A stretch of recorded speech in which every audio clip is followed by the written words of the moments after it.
तो अब मैं स्टार्ट करा रहा हूँ ये कार्बन कंपाउंड। तो ये तो पहले मैंने बताया था कार्बन के अंदर क्या क्या होता है। फूड, क्लोथ, मेडिसिन, बुक्स, ये सब चीजों के अंदर एक कार्बन एलिमेंट होता ही है। जितने भी लिविंग स्ट्रक्चर है सारे कार्बन से बने हैं। अर्थ के क्रस्ट के अंदर और एटमॉस्फेयर के अंदर भी कार्बन है। अर्थ क्रस्ट के अंदर 0.02% कार्बन है, और जो कि फॉर्म में है मिनरल्स, कार्बोनेट्स, ये सब इसकी फॉर्म में है। एटमॉस्फेयर के अंदर 0.03% है। ये चीज लिख लेना जो अंडरलाइन हो रखी है इसके अंदर, ये मैं नोट्स भेज दूंगा बाद में। बॉन्डिंग इन कार्बन तक कोवेलेंट बॉन्ड। अभी तक हमने आयनिक बॉन्ड पढ़ा था पिछले चैप्टरों में। इस चैप्टर में हम पढ़ेंगे कोवेलेंट बॉन्ड। अभी कनव मेरे को बता, आयनिक बॉन्ड क्या होती है, जल्दी फटाफट बता।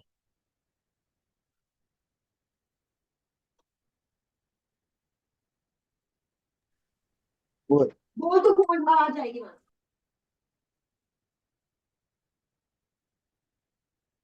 अच्छा भैया, जिसके अंदर मतलब नहीं आता, इसको नहीं आता। जिसके अंदर इलेक्ट्रॉन को लूज और गेन होता है। एक एलिमेंट इलेक्ट्रॉन देता है और दूसरा इलेक्ट्रॉन लेता है। उस केस में हम उसको क्या कहते हैं, आयनिक बॉन्ड। बट कार्बन के केस में ऐसा नहीं होता। कार्बन अपने इलेक्ट्रॉन को शेयर करता है, और वो शेयर करके कौन सी बॉन्ड बनाता है, कोवेलेंट बॉन्ड। जब आयनिक बॉन्ड बनती है, जब इलेक्ट्रॉन की शेयरिंग, इलेक्ट्रॉन का गेन या लूज होता है, किसी ने इलेक्ट्रॉन दे दिए और किसी ने इलेक्ट्रॉन ले लिए, तो मेल्टिंग पॉइंट बड़ा हाई होता है और बॉइलिंग पॉइंट भी बड़ा हाई होता है। वो इलेक्ट्रिसिटी कंडक्ट करते हैं सॉल्यूशन में और एक मोल्टन स्टेट में। ये पॉइंट लिख लेना है जो अंडरलाइन हो रखा है नोट्स के अंदर। आ गई बात समझ।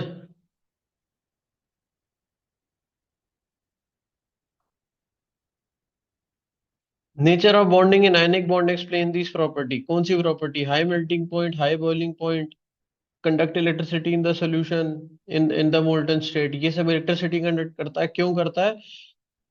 क्योंकि इसके अंदर आयंस का ट्रांसफर होता है। आयंस का ट्रांसफर होता है, एक तो अट्रैक्शन ज्यादा बनती है, और इनके बीच में बॉन्डिंग बनती है, जिसकी वजह से ये सब हाई होता है। कार्बन कंपाउंड्स जो होते हैं ये पुअर कंडक्टर होते हैं इलेक्ट्रिसिटी की, क्योंकि कार्बन एक मेटल है कि नॉन मेटल है? Non metal. नॉन मेटल है। Carbon are poor conductors of electricity. Carbon के कंपाउंड्स का लो मेल्टिंग पॉइंट होता है, लो बॉइलिंग पॉइंट होता है, as compare to ionic compounds. क्यों होता है? क्योंकि ये कोवेलेंट बॉन्ड बनाता है, ये आयनिक बॉन्ड नहीं बनाता। आयनिक बॉन्ड का हमेशा मेल्टिंग पॉइंट भी ज्यादा होता है, बॉइलिंग पॉइंट भी ज्यादा होता है। आगे सबको बात समझ।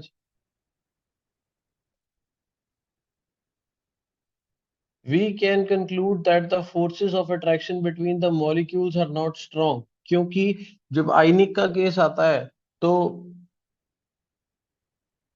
Melting point, boiling point high होता है। इंटरमॉलिक्यूलर फोर्स ऑफ अट्रैक्शन क्या होती है, उसके एलिमेंट के एटम्स के बीच में कितने टाइटली वो जुड़े हुए हैं, वो बहुत ज्यादा हाई होती है। मगर कार्बन के केस में ऐसा नहीं होता। मगर एक्सेप्शन एग्जिस्ट करती है। इसके अंदर भी डायमंड एक चीज आती है जो सबसे हार्डेस्ट सब्सटेंस होता है, वो आगे देखेंगे।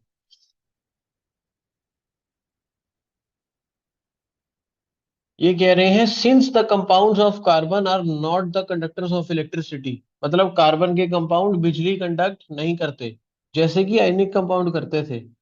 अच्छा, मेरे को सिमर एक आयनिक कंपाउंड का एग्जांपल दे।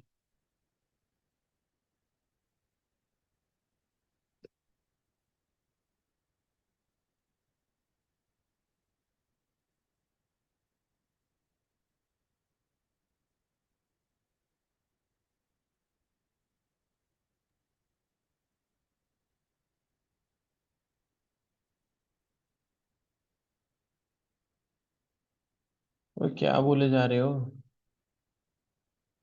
भैया सिमर बोल रही उसको नहीं आता। सिया बता। NaCl। NaCl, ये नहीं समझ आ रहा? NaCl कैसे बनता है NaCl? भैया MgO।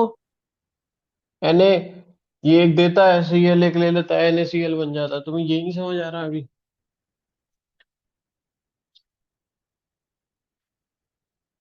एक मिनट।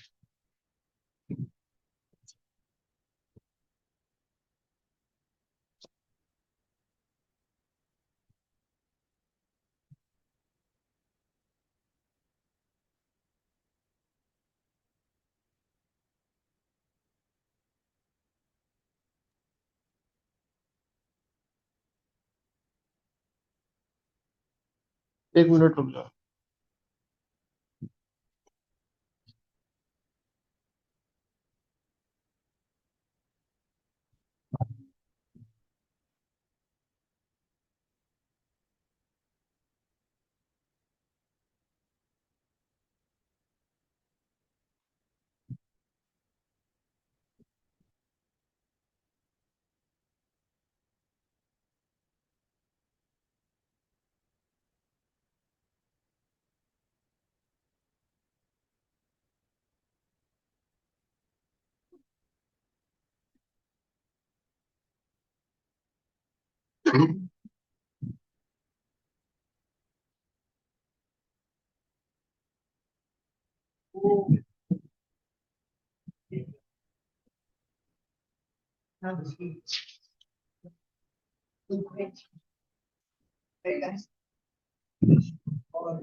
हेलो, मेरी आवाज आ रही है? Hello hello hello hello. हाँ,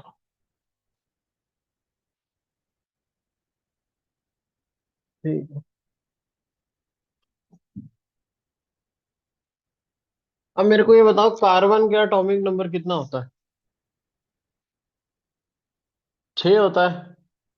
इसके अंदर 6 इलेक्ट्रॉन है। 6 इलेक्ट्रॉन है तो इसके अंदर वाली शेल के अंदर कितने होंगे? 2। बाहर वाली शेल में कितने होंगे? 4 इलेक्ट्रॉन होंगे बाहर वाली शेल में। अब यार तुम लोग सुन के जवाब दे नहीं रहे, फिर बोलोगे समझ नहीं आ रहा कोई। हाँ कोई बाकी यस।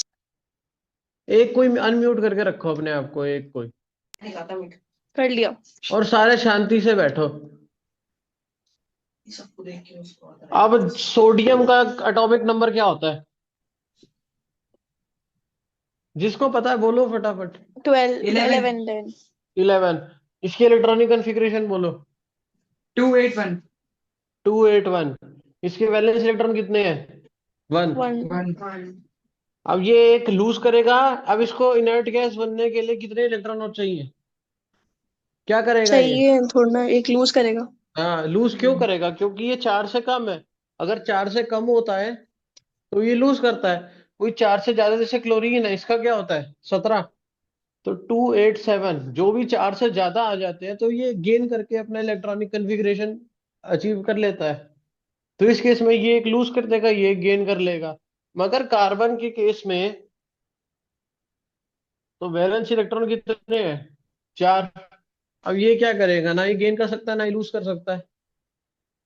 तो ये क्या करता है? ये कोवेलेंट बॉन्ड बनाता है, पेयर। जो कि होती है शेयरिंग। अब ये क्यों बनाता है, इसका मैंने रीजन सबको पढ़ाया था। इसका रीजन बताओ मेरे को पहले। क्योंकि क्योंकि भैया भैया उसे उसे अगर अगर वो वो गेन गेन करेगा करेगा तो तो फिर प्रोटॉन उसके हैंडल नहीं कर पाएंगे पहले 10 तो बता, इलेक्ट्रॉन। कितने प्रोटॉन होते हैं और कितने इलेक्ट्रॉन होते हैं, कितने न्यूट्रॉन होते हैं? इसमें 6 प्रोटॉन 6 न्यूट्रॉन है। और अगर वो 4 और 6 इलेक्ट्रॉन इलेक्ट्रॉन है। गेन कर लेगा। हाँ। हम्म। अब 6 प्रोटॉन और और न्यूट्रॉन अगर के इलेक्ट्रॉन के बीच में एक फोर्स ऑफ अट्रैक्शन है। अब ये कह रहा है, अगर इसको तोड़ना है और इसमें से अगर तुम्हें बाहर के 4 निकालने हैं, तो ये तो जुड़े पड़े हैं। तो बहुत ज्यादा एनर्जी लग जाएगी इसको इससे अलग करने में। और अगर और 4 लेके आ जाए इसके अंदर और 4 इलेक्ट्रॉन डाल दें, तो भी ये न्यूक्लियस के पास इतनी, न्यूक्लियस के अंदर प्रोटॉन और न्यूट्रॉन होते हैं, तो भी इसके न्यूक्लियस के अंदर इतनी अट्रैक्शन नहीं बचेगी कि 6 प्रोटॉन और 10 इलेक्ट्रॉन इतनी फोर्स ऑफ अट्रैक्शन बना पाए कि कार्बन स्टेबल रहे। कार्बन टूट जाएगा अगर ऐसे होएगा तो। इस वजह से ये कार्बन शेयरिंग करता है। शेयरिंग तो सबको बताई थी मैंने, वो तो दोबारा बतानी नहीं पड़ेगी। यार एक कोई म्यूट करके रखो, अनम्यूट करके रखो अपने आप को, कोई भी एक बच्चा। अब अपने आप डिसाइड कर लो कौन करेगा, और उसी के माइंड से मेरे को कर लिया सबकी भैया। आवाज आ जाएगी। The reactivity of elements is explained as their tendency to attain a completely filled outer shell. बिल्कुल सही बात है। To attain a noble gas configuration, अब ये तुम हमें कैसे पता लग रहा है कि ये कितना रिएक्टिव है? हमें कैसे पता लग रहा है कि सोडियम कितना रिएक्टिव है, क्लोरीन कितना रिएक्टिव है? सोडियम कितना रिएक्टिव है, ये एक इलेक्ट्रॉन दे देगा ना, और क्लोरीन एक इलेक्ट्रॉनिक इलेक्ट्रॉन कॉन्फ़िगरेशन। ले लेगा अपने अंदर, ये दे देगा। तो इसके इलेक्ट्रॉनिक कन्फिग्रेशन, जो लास्ट शेल में इलेक्ट्रॉन होते हैं उनसे, उसको हमें देख के पता लगता है कि ये कितना रिएक्टिव होएगा। तो कार्बन का भी देख के हमें यही पता लगता है कि कार्बन कितना रिएक्टिव होएगा। ये सारे अपने को अपने अपने में नोट्स बना लेंगे कि why carbon can not lose और gain 4 electron, why carbon always forms covalent bond. तो उसका रीजन है, कार्बन अगर 4 इलेक्ट्रॉन लेगा तो कार्बन पे कौन सा चार्ज आ जाएगा? अगर कार्बन ने 4 इलेक्ट्रॉन ले लिए तो ई सारे फोर बोलो, माइनस सारे बोलेंगे। C4 minus. इसका मतलब क्या है, कार्बन के पास 4 इलेक्ट्रॉन E4 पहले थे और उसने 4 ही और ले लिए, तो अब उससे 8 इलेक्ट्रॉन हो गए। 8 इलेक्ट्रॉन और 6 प्रोटॉन, हाँ, 6 पहले थे, 4 उसके वैलेंस शेल में थे, तो 6 + 10 इलेक्ट्रॉन और 6 प्रोटॉन के लिए अट्रैक्शन रखनी मुश्किल है, कार्बन अनस्टेबल हो जाएगा। और दूसरा केस भी, कार्बन अगर 4 दे देता है तो C4+ बन जाएगा, 6 प्रोटॉन, और फिर इन दिस केस 2 इलेक्ट्रॉन दो। बच जाएंगे। तो वो 4 इलेक्ट्रॉन को निकालने के लिए इतनी एनर्जी लग जाएगी कि कार्बन वो दे नहीं सकता। इस रीजन से कार्बन हमेशा कोवेलेंट बॉन्ड बनाता है। कार्बन अपनी ये दिक्कत को ओवरकम करता है, शेयर करता है अपने इलेक्ट्रॉन। इसको शेयर सिर्फ कार्बन नहीं करता, और भी एलिमेंट्स करते हैं, जैसे सल्फर S8 एक मॉलिक्यूल होता है, वो भी सल्फर भी कोवेलेंट बॉन्ड बना सकता है। अच्छा मेरे को ये बताओ, what is the property of carbon making long self linking long chains? Catenation. Concatenation. ठीक है, वे कॉन्केटिनेशन क्या होता है? प्रिया बताएगी ये। पूछो बेटा पूछो, कोई बात नहीं, हंसने दो। जब कार्बन अपनी लॉन्गेस्ट चेन बनाता है सेल्फ लिंक करके लॉन्ग, अपने आप से, उसको बोलते हैं कंकैटिनेशन। मेरे को एक बात बता, ये देख, मैं ऐसे क्लोरीन क्लोरीन क्लोरीन क्लोरीन जोड़ सकता हूँ? नहीं जोड़ सकता ना, ऐसा कोई कंपाउंड में होता ही नहीं। पर तू कार्बन कार्बन कार्बन ऐसे जोड़ सकता है, कितना भी चेन बना सकता है। तो कार्बन की ये जो प्रॉपर्टी है कि वो अपने आप से जुड़ सकता है, इसको कहते हैं self linking property of carbon. इसी का ही नाम है कॉन्केटिनेशन। अब ये कह रहा है और भी कई एलिमेंट है जो कॉन्केटिनेशन करते हैं, जैसे, अरे यार,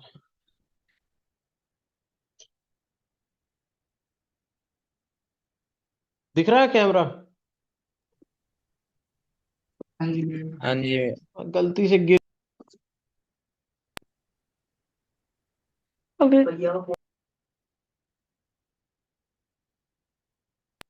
तेरे ही होना है। अब किया। पूछो उससे, ये आपका फोन टूट गया? नहीं नहीं, फोन यही आवाज नहीं टूटा। आवाज आ रही है। हाँ हाँ। ठीक है, अब मेरे को ये बताओ, अगर हाइड्रोजन है, हाइड्रोजन के पास कितने इलेक्ट्रॉन है? 1। एक। 1। अब इसके तो एक ही इलेक्ट्रॉन है, अगर ये H+ बना दे या H- बना दे, देखो ये तो खत्म हो जाएगा। अगर H+ बना दिया इसने, एक दे दिया, तो ये तो हाइड्रोजन ही नहीं रह गया। एक ही है, वो एक दे देगा तो क्या करेगा? और अगर इसने एक ले लिया तो फिर ये बेचारा एक छोटा है, फिर वही दिक्कत आ जाएगी कार्बन वाली की, इसके शेयर कर लेगा ना। इलेक्ट्रॉन होल्ड नहीं कर पाएंगे। तो ये भी शेयर करता है। ये इसके पास एक है, ये दूसरी वाली के सामने आया, इसने कहा मैं इधर से एक शेयर करूंगा, इस वाले ने कहा मैं इधर से इस तेरा वाला शेयर करूंगी। अब इन दोनों के शेयरिंग में बॉन्ड बन गई, इसको कौन सी बॉन्ड कहते हैं? Covalent bond. ओके। आगे बात समझ में आ रही है सबको, नहीं आ रही? हाँ। ये सारे क्यों नहीं बोलते? सारे चुप के बैठे हैं। जिसको नहीं आ रही समझ, अभी पूछो मेरे हाँ से। जी भैया। हाँ जी भैया। आ रही है भैया। समझ नहीं आ रही? अरे समझ। आ-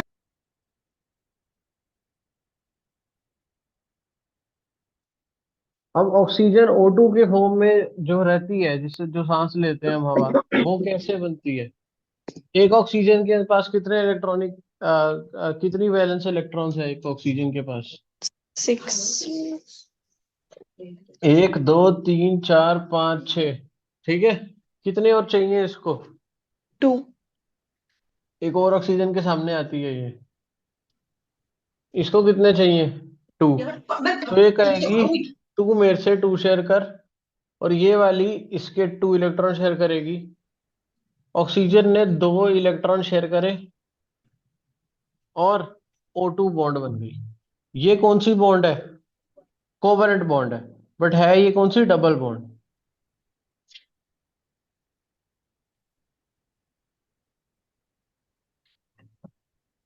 अब सारे एक मीथेन को भरवाते हैं पेट्रोल पंप से, या नेचुरल गैस की यूज होती है मीथेन, CH4। ये कैसे बनती है? कार्बन के पास कितने इलेक्ट्रॉन है वैलेंस? अंकल घर में ही 4। करेंगे मैम। और नहीं घर में नहीं करूंगी। एक, दो, तीन, चार। ये कहता है मैं 4 हाइड्रोजन के साथ अलग अलग बॉन्ड बना लूंगा। एक हाइड्रोजन के पास कितने इलेक्ट्रॉन है? एक। तो ये क्या करेगा, ये हाइड्रोजन एक कार्बन का ले लेगा और ये कार्बन एक हाइड्रोजन का ले लेगा। अब यहाँ पे फिर एक हाइड्रोजन आएगा, फिर एक हाइड्रोजन, फिर एक हाइड्रोजन। ये सारे अपनी कॉपी में बनाएंगे जब मैं बना लूंगा। ये बात समझ में आ गई? अब कार्बन ने इन सबका शेयर कर लिया। कार्बन के 8 पूरे हो गए, हाइड्रोजन के हर एक हाइड्रोजन के 2 पूरे होकर ऐसे ही 4 हाइड्रोजन है। ये बात सबको समझ नहीं आ रही तो बताओ जल्दी। आ गई भैया। अब अपने अपने उसमें ड्रॉ आ करके गई देखो एक भैया। बार, ये समझ आ रहा है नहीं आ रहा? आ गया। और कोई झूठ नहीं बोलेगा कि आ गई। बैग से हम बना रहे हैं। बना रहे मुंह ढक्कन, वो बना रहे ना सारे। बात करनी है आपकी।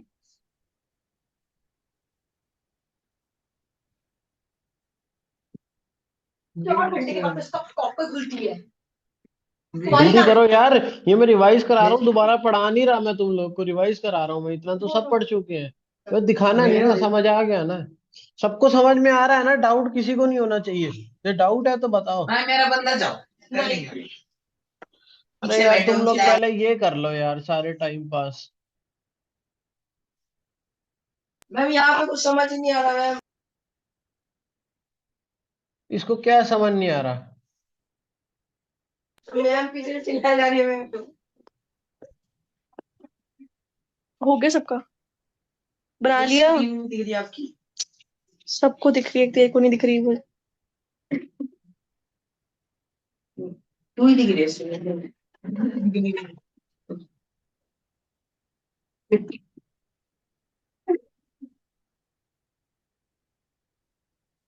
भैया अब आगे पढ़ाओ, हो गया सबका? बना लो। Carbon is tetravalent because it has 4 valence electron. To achieve noble gas configuration, carbon को 4 एटम चाहिए। तो कार्बन इन दिस के CH4 में वो 4 एटम हाइड्रोजन से पूरे कर लेता है, जिससे हाइड्रोजन भी खुश हो जाता है, कार्बन भी सेटिस्फाई हो जाता है। कार्बन के 8 इलेक्ट्रॉन पूरे हो जाते हैं, हर एक हाइड्रोजन के 2 इलेक्ट्रॉन पूरे हो जाते हैं। इस बॉन्ड को हम कोवेलेंट बॉन्ड ये कहते भी हैं। कैसे और बोल रहे ये हैं? जो कंपाउंड है CH4, इसका नाम क्या है? एक कार्बन है मिथ, सिंगल बॉन्ड है एन, मीथेन। इस कंपाउंड का क्या नाम है? मीथेन। और इसको हम क्या कहते हैं? CNG, compressed natural gas. और इसको एक बायोगैस की तरह यूज करा जाता है, एक फ्यूल की तरह यूज करा जाता है इस कंपाउंड को, CH4। आई सबको बात समझ में? यस। हाँ जी भैया। हाँ जी भैया। ये पढ़ो लाइन, ये जो एनसीईआरटी में पेज 60 पे लास्ट पैरा लिखा है, ये जो मैं पढ़ रहा हूँ। Such bonds which are formed by sharing of an electron between two atoms are called covalent bond. 2 atom के बीच में जो शेयर करके बॉन्ड बनी है, इस बॉन्ड को कोवेलेंट बॉन्ड कहते हैं। और इस बॉन्ड के अंदर the molecules are seen to have strong bonds within the molecule, but intermolecular forces are weak। इसका क्या मतलब है? This gives rise to low melting and boiling point। इसका ये मतलब है जब NaCl बनता है,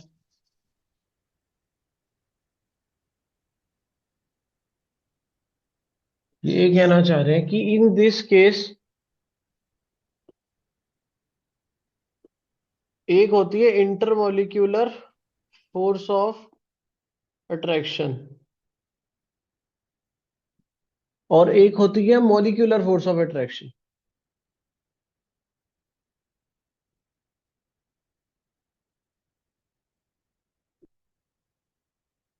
मान लो मेरे पास ये एक ए और बी का इकट्ठा कोई मॉलिक्यूल है और ऐसे ही बहुत सारे मॉलिक्यूल हैं, ठीक है। अब अगर इन ये ए और बी तो बहुत मजबूत जुड़ा हुआ है, ठीक है। पर मगर इस ए और बी के बीच में इतनी मजबूती नहीं है ना, इन अलग अलग के बीच में। ये ए बी तो इकट्ठा जुड़ा हुआ है, बट जब बहुत सारे ए बी इकट्ठे हो जाते हैं, इनके बीच में मजबूती नहीं है, तो इन दिस केस ये एक लो मेल्टिंग पॉइंट बन जाता है। अब तुम पानी को देखो, पानी के केस में क्या होता है। अब पानी क्या होता है, पानी ये होता है, ऐसे एच बहुत टू सारे एच एच टू ओ जुड़े होंगे, बहुत सारे एच टू ओ होंगे, है ना। अब इसको थोड़ा, अगर ये मैंने एक पतीले में ले लिया और इसमें थोड़ी सी हीट दी, ठीक है, तो क्या होएगा, इनके H2O थोड़ी बिखर जाएगा। H2O तो इसके बीच में तो इंटरमोलिक्यूलर फोर्स ऑफ अट्रैक्शन है विद इन द मॉलिक्यूल। तो H2O जो बना है ना, ये ऐसे करके बना है ना, ये नहीं टूटेगा H2O। मगर ये जो H2O के बहुत सारे अलग अलग हैं, ये अलग अलग बिखरते हैं। तो तभी हम कहते हैं वाटर का लो मेल्टिंग पॉइंट तो नहीं है, मगर वाटर के मेल्टिंग पॉइंट और बॉइलिंग पॉइंट पे ऐसे होता है। इन दिस केस भी ये ए बी नहीं बिखरेगा, अगर हम हीट देंगे तो ये ए बी अपने दूसरे वाले ए बी से बिखरना स्टार्ट हो जाएगा। इसको कहते हैं लो मेल्टिंग पॉइंट। तो कोवेलेंट कंपाउंड जब बनते हैं, तो कार्बन ने एक हाइड कार्बन ने अपना इसके साथ शेयर करा और हाइड्रोजन ने भी इसके साथ ऐसे शेयर करा। जब ये बना, तो इन दोनों के बीच में तो बहुत स्ट्रांग बॉन्ड बन गई।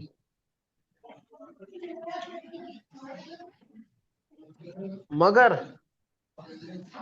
इस वाले कंपाउंड और जो अगला कंपाउंड बनेगा ना, मान लो ये यहाँ पे पूरा कार्बन का एक बन गया और अब यहाँ पे एक और कार्बन का है, तो उनके बीच में इतनी स्ट्रांग अट्रैक्शन नहीं होगी। मगर जब आयनिक कंपाउंड बनते थे, उसके अंदर इलेक्ट्रॉन का ट्रांसफर होता था, तो तब उन इन दैट केस तब थोड़ी इन दोनों के बीच में भी स्ट्रांग होती थी।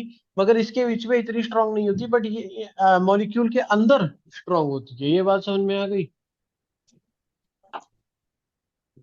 भैया ये वाला जो आपने एग्जांपल दिया था, ये ए बी वाला और H2 वाला, इसमें अगर हम इन दोनों को हीट करेंगे तो इसके जो मॉलिक्यूल्स है वो पास नहीं हो जाएंगे, आप बोल रहे हो अलग हो जाएंगे। मैं ना तुम्हें समझाने के लिए अलग कह रहा हूँ, वैसे अलग नहीं है। वीक मेल्टिंग पॉइंट का क्या मतलब है, पहले तो मेरे को बताओ मेल्टिंग पॉइंट का क्या मतलब, और बॉइलिंग पॉइंट का। मेल्टिंग पॉइंट मतलब कितना जल्दी वो पिघल सकता है या कितना नहीं। पिघल सकता है। मेरे को एक बात बताओ, एक सेकेंड।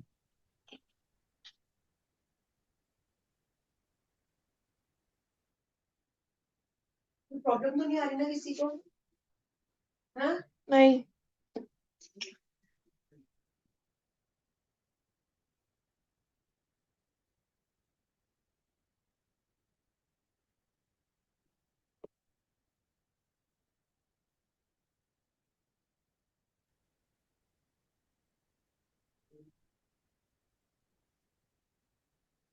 हेलो, बोर्ड साफ आ रहा है, बोर्ड ठीक है, बिल्कुल क्लियर है बोर्ड।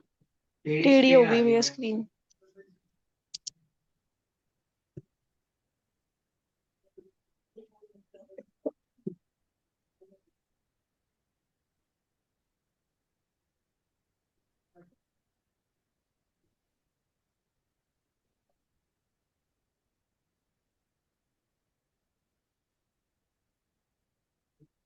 अभी ठीक है।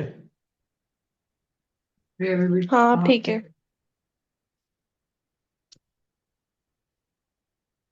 मैं ये कह रहा हूँ कि मान लो अभी के लिए बर्फ है ये, भी ठीक है। आपकी आवाज थोड़ी अटक अटक के आ रही है।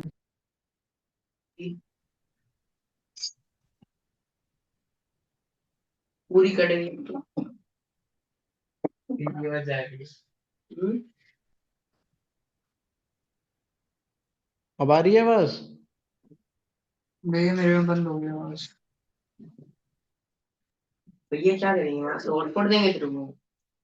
सिया तेरे को आ रही है आवाज? हाँ हाँ आ रही है।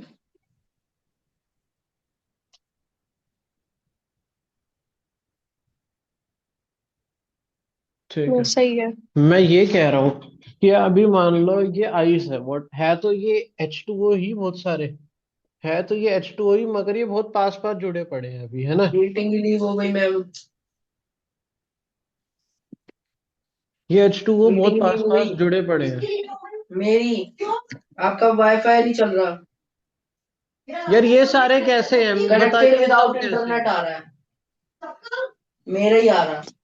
किसी और के फोन से देखो, उसके साथ लैपटॉप पे घुस जाओ। चलो जल्दी आओ। लैपटॉप में पीछे। रुक जाओ यार।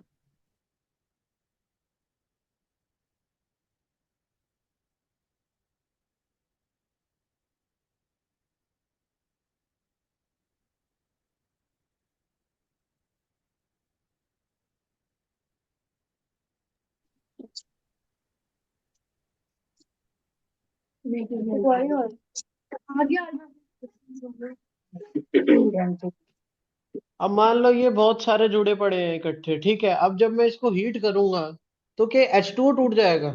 नहीं ना, ये H2O थोड़ी टूटेगा, ये H2O के बीच में गैप बढ़ जाएगा, ये इनके बीच की अट्रैक्शन ढीली पड़ जाएगी और ये थोड़ी देर बाद ऐसे लिक्विड सा बन जाएगा पानी सा। इसको और थोड़ा हीट दूंगा तो ये भाप बन के हवा में उड़ जाएगा, H2O अलग अलग ऐसे उड़ते लग जाए, यही होता है। तो वही ये कह रहे हैं कि जब आयनिक बॉन्ड बनती है तो इलेक्ट्रॉन का ट्रांसफर होता है, और जब भी इलेक्ट्रॉन्स का ट्रांसफर होता है तो ये जो NaCl बनता है ना, ये तो तोड़ना मुश्किल है, ये तो टूट नहीं सकता। पर मगर ये जो दूसरा NaCl ऐसे जो बहुत सारे NaCl के, ये जो NaCl का नमक का पूरा दाना बनेगा, तो ये जितने भी उसके अंदर NaCl होंगे इनके बीच में भी एक स्ट्रॉन्ग फोर्स ऑफ अट्रैक्शन होगी, इनको भी तोड़ना मुश्किल है, तभी नमक को पिघला लो कुछ नहीं होता, मेटल को पिघला लो कुछ नहीं होता, मेटल के कुछ भी वो एलॉय जो बनते थे उनको पिघला लो, बहुत हाई टेम्परेचर पे पिघलते थे, मेटल नॉन मेटल चैप्टर में पढ़ा था सबने।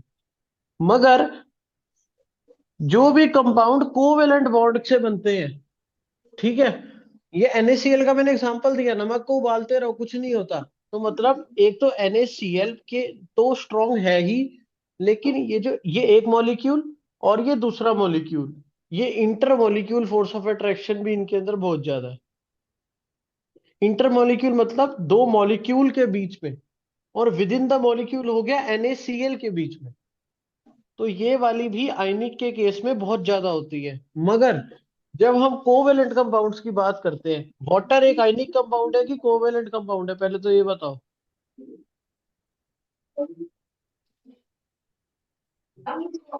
बताओ। Water is covalent. Covalent compound है।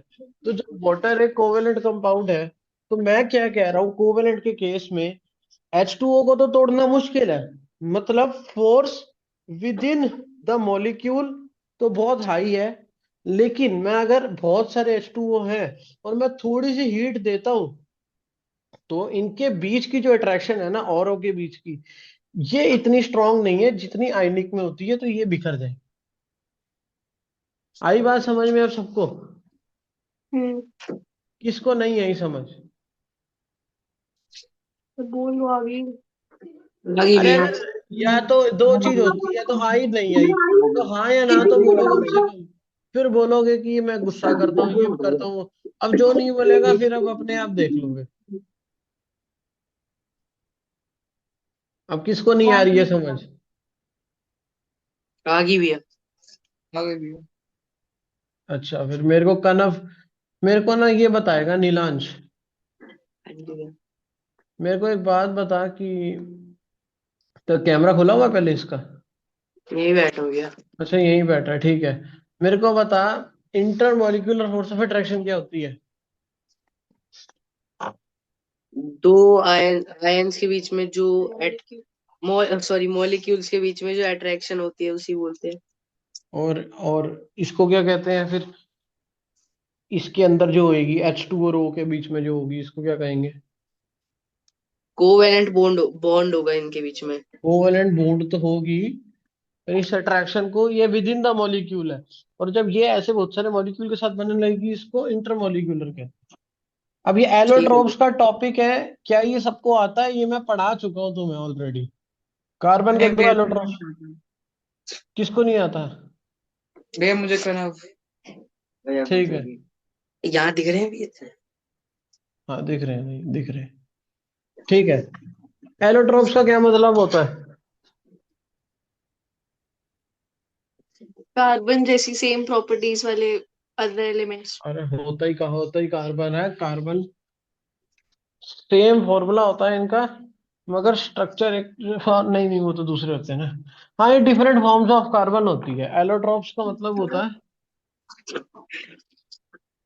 एलोट्रोप्स का असल मतलब होता है डिफरेंट फॉर्म्स। पर अभी हम बात कर रहे हैं एलोट्रोप्स ऑफ कार्बन, तो क्या हो गया? Different forms of carbon. ये बात आई समझ में? अब कार्बन की डिफरेंट फॉर्म्स हैं, जैसे ग्रेफाइट, ये डायमंड। पूरा पूरा कार्बन से बना होता है। डायमंड, एक ये बकमिंस्टर फ्लोरीन करके होता है, इसकी मेरे को स्पेलिंग नहीं पता। ये होता है। तो ये तीन तरह के हैं। अब ये बताना क्या चाह रहे हैं? ये बता रहे हैं कि कार्बन की डिफरेंट फॉर्म्स है, फिर भी डायमंड, ग्रेफाइट, डायमंड बिजली कंडक्ट करता है नहीं करता है? नो।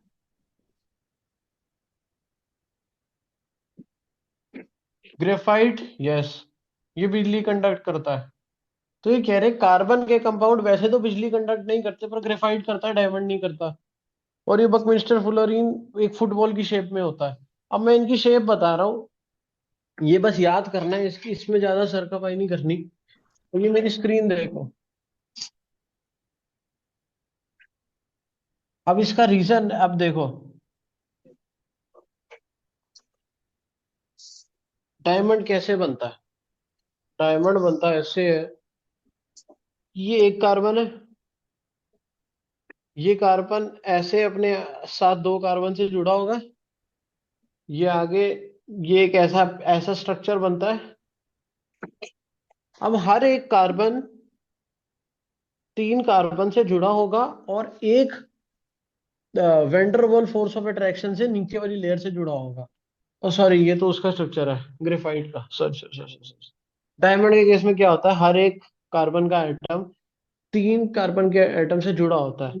एक, दो, तीन, चार से, सॉरी, चार। तो इसको चार इलेक्ट्रॉन पूरे करने थे, तो ये चारों से जुड़ा रहेगा। अब ये वाला जो है, ये भी आगे चार से जुड़ा होगा। एक, दो, एक ये से जुड़ा हुआ है, दो, तीन और चार। ये ऐसे करके जो चार चार, हर एक कार्बन चार से जुड़ेगा। और इस स्ट्रक्चर को हम क्या कहते हैं? डायमंड। और ये सबसे स्ट्रॉन्गेस्ट कंपाउंड होता है अर्थ। ये देखो, ये डायमंड का स्ट्रक्चर बना रखा है इन्होंने। अब ये कह रहे हैं ग्रेफाइट का स्ट्रक्चर एक लेयर स्ट्रक्चर होता है। ये डायमंड का स्ट्रक्चर है, ग्रेफाइट का स्ट्रक्चर होता है एक लेयर्ड स्ट्रक्चर, जो कि ये होता है। ये एक कार्बन है, इसको चार चाहिए। ये ऐसे सारे जुड़े होंगे। अब इसके दो जुड़े हुए हैं, ये इधर से एक से जुड़ा होगा, और ये अपने नीचे वाली लेयर से एक वीक वैंडरवाल फोर्स ऑफ अट्रैक्शन से जुड़ेगा। तो ऐसे ही एक सेम लेयर नीचे भी होगी, ऐसे ही एक सेम लेयर नीचे भी होगी। तो ये ऐसे करके जुड़े होंगे, जिसमें तीन तो कोवलेंट बॉन्ड होगी, और एक वीक वैंडरवाल फोर्स ऑफ अट्रैक्शन होगी। कार्बन कार्बन के जो एलोट्रॉप्स हैं, ग्रेफाइट और डायमंड। डायमंड के अंदर एक कार्बन चारों कार्बन से जुड़ा होता है, मानते हो? पर अगर ग्रेफाइट में एक कार्बन तीन से जुड़ा होगा, और एक जो फ्री होगा, वो एक वेंडर फोर्स ऑफ अट्रैक्शन से, वेंडर फोर्स ऑफ अट्रैक्शन, मतलब ये कोई बॉन्ड नहीं है, बस ये ऐसी अट्रैक्शन है एक इलेक्ट्रॉन की दूसरे इलेक्ट्रॉन से नीचे वाली समझ में लेयर आ से। गया। ये समझ में आ गया डायमंड वाला? हाँ जी। मैं कह रहा हूं जो ग्रेफाइट होता है ना,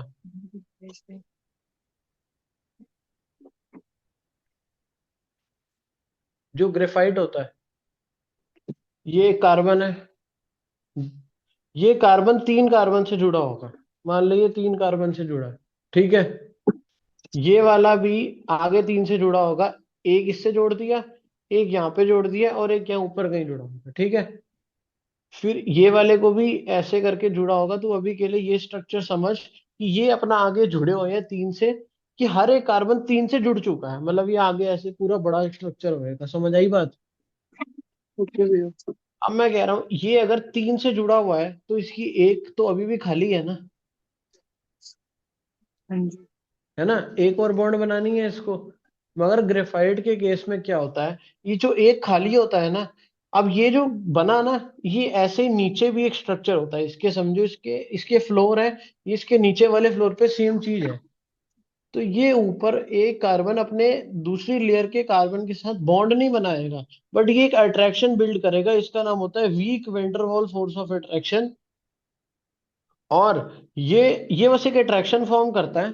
और ये जब अट्रैक्शन फॉर्म होती है इसकी वजह से ये इलेक्ट्रॉन, इसके पास एक खाली ही पड़ा है, इलेक्ट्रॉन बॉन्ड नहीं बनी उसकी, मगर वो अट्रैक्ट हो रखा है, इस वजह से अट्रैक्शन हो रखी है। तो इन दिस केस इसके पास एक इलेक्ट्रॉन खाली है। और डायमंड बिजली कंडक्ट नहीं करता मगर ग्रेफाइट करता है। क्यों? क्योंकि डायमंड के अंदर चारों के चारों इलेक्ट्रॉन कोवलेंट बॉन्ड के थ्रू दूसरे कार्बन से जुड़े होते हैं। मगर इन दिस केस तीन एटम जुड़े होते हैं, एक खाली होता है। और वो एक ही रिस्पॉन्सिबल रह जाता है बिजली कंडक्ट करने के लिए। बात समझ में आई सबको? जी भैया। आग सबको समझ में आ गई क्यों बिजली कंडक्ट करता है? हाँ जी भैया। अब बकमिंस्टल फ्लोरीन एक और एलोट्रोप है। ये देखो, ये फुटबॉल जैसा जो बन रखा है, ये देखो। अगली बात समझ। अभी एनसीईआरटी का क्वेश्चन घर से प्रैक्टिस कर लेना, मैंने पहले भी करा रखा है।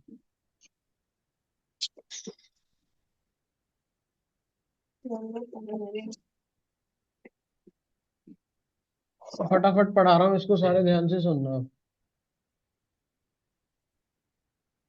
कार्बन कोवेलेंट बॉन्ड बनाता है वेरियस एलिमेंट्स कंपाउंड्स के साथ, ने पढ़ा है।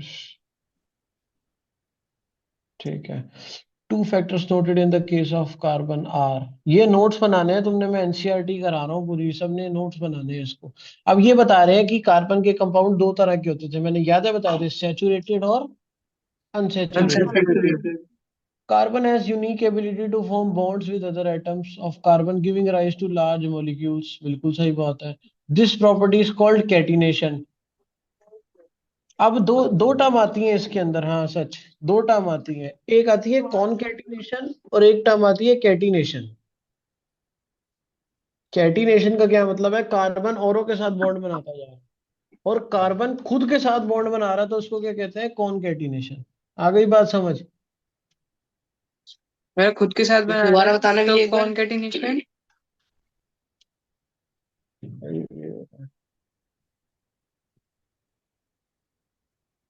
अब मान ले कार्बन ने बॉन्ड बनाई, एक बॉन्ड बना दी यहाँ पे ऑक्सीजन ऑक्सीजन के साथ। मैं कुछ भी एग्जांपल दे रहा हूँ यार। कार्बन ने मान ले यहाँ पे कुछ भी ऑक्सीजन से बना, यहाँ पे क्लोरीन से बना दी, यहाँ पे क्लोरीन से बना दी, यहाँ पे क्लोरीन से बना दी, यहाँ पे क्लोरीन से बना दी। समझ रहा है? अगर कार्बन ऐसी बहुत सारी लंबी लंबी चेनें बना सकता है और एटम के साथ, कार्बन की प्रॉपर्टी है कि वो चेन बना सकता है, मतलब बड़े लंबे लंबे कंपाउंड बना सकता है, बड़े बड़े, उस प्रॉपर्टी को हम कहते हैं कैटिनेशन। और जब कार्बन अपने साथ ही ये बनाने लग जाता है ना, अपने साथ ही, इसको हम कहते हैं कॉनकैटिनेशन। ये सेल्फ लिंकिंग प्रॉपर्टी है ना। और इसको कैटिनेशन कुछ नहीं है, बस नाम याद रखना है। आ गई ना बात समझ में सबको? किसको नहीं जी समझ भैया। आई? आ गई भैया। सिमर आई है। अब कार्बन की बॉन्ड ट्रिपल भी हो सकती है, डबल भी हो सकती है, सिंगल भी हो सकती है, ये भी मैं पढ़ा चुका हूँ। किसको ये बात नहीं पता? पता है भैया। किसी को तो नहीं पता ये क्लास में, मेरे को ही बताओ किसको नहीं पता। पता है भैया। Bonds between the carbon atoms are called saturated compounds. अगर जिस भी कंपाउंड में कार्बन कार्बन की बॉन्ड होती है उस कंपाउंड को हम सैचुरेटेड कंपाउंड कहते हैं। Compounds of carbon having double और triple bond between their carbon atoms are called unsaturated compound. अब ये कह रहे हैं कि अगर कार्बन, जब ये वाली चेन, मेरे को ये दो कार्बन को इकट्ठे जोड़ना है, तो एक, दो, तीन, चार, एक, दो, तीन, चार, यही है ना। इसके ये वाले चार है, इसके ये वाले चार है। ये इससे एक ये शेयर करेगा, ये वाला इससे एक ये शेयर करेगा। अब ये अपने तीन हाइड्रोजन से करता रहे शेयर अलग, अपना पूरा करने के लिए ये तो वो अभी के लिए छोड़ दो। भैया मगर ये तो इस 5 ही हुए। क्या मतलब इसने एक एक शेयर किया। 4 हुए। हाँ अब हाइड्रोजन बना तो दिया भैया ने। क्या समझ कह नहीं रहा आया है? भैया, समझ नहीं समझ आया। नहीं, समझ नहीं। ये कार्बन के कितने इलेक्ट्रॉन रहेंगे? 4।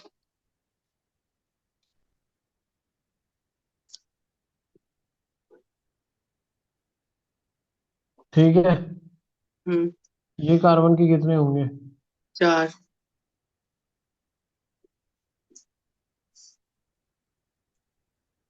इसने इसका एक इलेक्ट्रॉन ले लिया, शेयर करा, तो इसको अभी हम्म। भी इसका एक तो ये पूरा हो गया, मगर अभी भी इसको तीन और चाहिए। अच्छा। ये अपना हाइड्रोजन से पूरा कर लेगा। अच्छा ठीक है, समझ गया। ये वाला भी अपना हाइड्रोजन से अभी के लिए पूरा कर लेगा। ठीक है। फिर ये और एक ये इसके साथ वाला शेयर करेगा। कार्बन एक इसके साथ शेयर करेगा। अब हम्म। ये, अब मैं एक बॉन्ड बना रहा हूँ, ये देख लो। ये मैंने एक बॉन्ड बना दी, मतलब बॉन्ड का मतलब है एक इलेक्ट्रॉन शेयर हो रहा है, एक इसका एक ही इसका ले लेगा और अपना ये शेयर कर लेगा। ये समझ गए ना, बॉन्ड के अंदर दो इलेक्ट्रॉन होते हैं दोनों में। अब ये बॉन्ड बन गई। ऐसे कंपाउंड जिसके अंदर कार्बन और कार्बन के बीच में सिंगल बॉन्ड होती है, मतलब एक ही इलेक्ट्रॉन शेयर होता है, उसको हम कहते हैं सैचुरेटेड हाइड्रोकार्बन। हाइड्रोकार्बन का मतलब है हाइड्रोजन और कार्बन के कंपाउंड जो कि सैचुरेटेड है, मतलब कार्बन कार्बन के बीच में सिंगल बॉन्ड है। अनसैचुरेटेड का क्या मतलब होता है? मान लिया मैं यहाँ से एक हाइड्रोजन हटा दूं, तो इस कार्बन के कितने बॉन्ड कार्बन के पास? दो हैं। डोल वाले को साथ। अब ये कार्बन है, यही कार्बन है। अब मैं कहता हूं कि ये दो तो हाइड्रोजन से कर लेगा, इसने हाइड्रोजन से कर लिया, कुत्ता और टीम दे रहा है। मगर अभी भी इसके दो बचते हैं, तो ये दो इसके साथ शेयर कर लेगा, ये वाला भी दो इसके साथ शेयर कर देगा और दो हाइड्रोजन के साथ जुड़ जाएगा। इस केस में दो बॉन्ड बनी। दो बॉन्ड मतलब हर एक कार्बन ने दूसरे कार्बन से दो इलेक्ट्रॉन शेयर करे। इसको क्या कहते हैं? अनसैचुरेटेड। और अगर एक और हाइड्रोजन हटा दूं और एक और यहाँ पे बॉन्ड बना दूं, तो इसको ये भी अनसैचुरेटेड। तो सिंगल वाले सैचुरेटेड और डबल और ट्रिपल बॉन्ड वाले अनसैचुरेटेड। किसको समझ नहीं आई? आगे भैया। आगे आ गए भैया। भैया।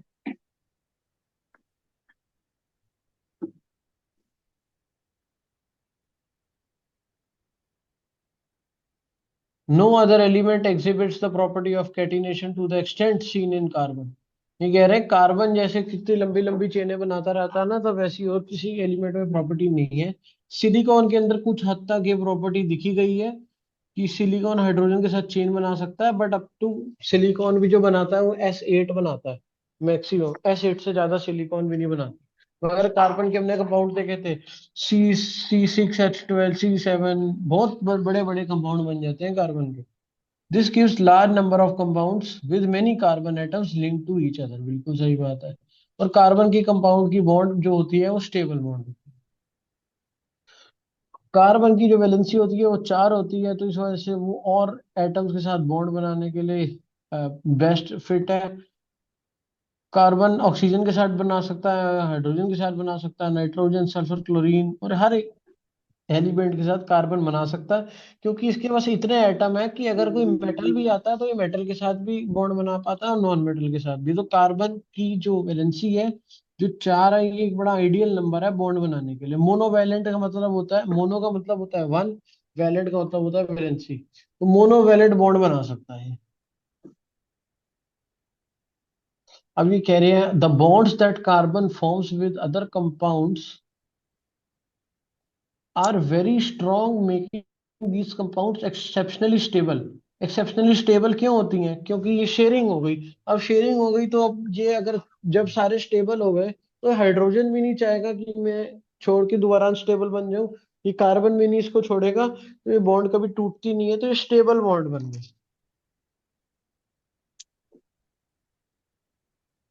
अब ये कह रहे हैं कार्बन इतनी स्ट्रांग बॉन्ड बना पाता है, क्यों? क्योंकि कार्बन का जो न्यूक्लियस है, कार्बन का एटॉमिक नंबर है 6, इसका साइज होता है छोटा। जिसका एटॉमिक नंबर ज्यादा बड़ा होता है, जैसे क्लोरीन होएगा, उसका इतना बड़ा साइज होएगा। मगर कार्बन का 6 है, क्लोरीन का 17 है। मतलब इसके न्यूक्लियस में 17 प्रोटॉन है, 17 न्यूट्रॉन है। मगर इस केस में 6 प्रोटॉन है, 6 न्यूट्रॉन है। इसका साइज छोटा है, तो ये हाइड्रोजन के साथ भी strong intermolecular force of attraction बनाएगा। तो इसका न्यूक्लियस इस बॉन्ड को छोड़ेगा नहीं। मगर क्लोरीन अगर ऐसा करेगा, तो क्लोरीन का न्यूक्लियस और इलेक्ट्रॉन के बीच में अट्रैक्शन फोर्स बहुत दूर है, डिस्टेंस बहुत ज्यादा है। इस वजह से इस केस में साइज ज्यादा है, और जो स्ट्रॉन्ग बॉन्ड नहीं बनेगी, थोड़ी वीक बॉन्ड बनती है। सबको बात समझ में आ गई? ये पैराग्राफ पढ़ना है, पेज 62 वाला, इंपॉर्टेंट है।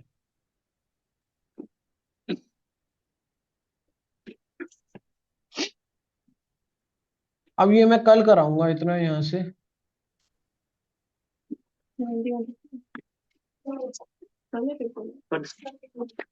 अब मेरी सारे बात सुनो। भैया मेरा परसों पेपर है, 71 पेज तक आएगा मेरा। हो गया, क्लास ओवर हो गई है। तो अगर अगर तूने कायदे से पहले पढ़ा होता ना, तो 71 पेज तक तेरे को सब पढ़ा दिया है मैंने, अगर कायदे से पहले पढ़ा होता तो। कागज तो नहीं है इन बदतमीजों के पास, और इस नीलांश के पास तो बिल्कुल नहीं है। अब पेपर है तो मैं क्या करूं इसमें? जब पेपर है तो जब पहले अब पढ़ाया वही तो क्यों नहीं मैंने पढ़ा बोल फिर? दिया है। ठीक है। यार 3 दिन जगवा देंगे, शांत हो जाओगे। जाओ अंदर। अब यहाँ तक सारे कल पढ़ के आना, ओके भैया। पेज नंबर 62 तक। सबके नोट्स बने होने चाहिए। ये सारी एनसीईआरटी पढ़ा रखी है, सब कुछ मार्क करा रखा है, तू सब करा टेंशन दिया मत है। ले, अंदर मैं देखूंगी कैसे नहीं बनते इनके नोट्स। ये फोटोएं मैंने चाहिए अपना कि देखने के लिए कि एनसीईआरटी सारे खुद पढ़ना। ये इतना जितना इंपॉर्टेंट पार्ट है सब लिख रखा है, अब तुम अपने आप देख लेना कि क्या क्या इंपॉर्टेंट है, मैंने सब मार्क कर रखा है। अब तुम्हें इतना तो पढ़ के पता लग ही गया है कि क्या नोट्स बनाने हैं, क्या नहीं बनाने। पता चल गया क्या नोट्स बनाने हैं? Yes ma'am. ठीक है अंश। चलो ठीक है फिर। Thank you. ओके। बाय भैया।